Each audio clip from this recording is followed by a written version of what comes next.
How is borderline personality disorder and narcissistic personality disorder different? That's the question of the day. It's a brilliant question because there's a lot of overlap. So when we look at the core of what narcissistic personality is, it's characterized by a person who lacks empathy for other people, who's grandiose, who's entitled, who's very superficial, who's always seeking out validation, who's arrogant, who's often prone to rage. Okay?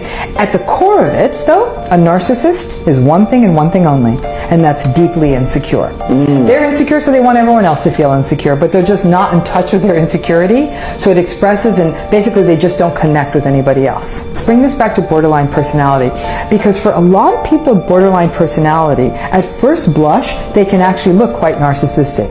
But here's where the big differences are. People with narcissistic personality don't have that identity disturbance. They know who they are all the time. They don't have that sense of, am I this, am I that? They don't jump around in their identity. So there is a greater fragile quality to the person with borderline personality versus the person with narcissistic personality.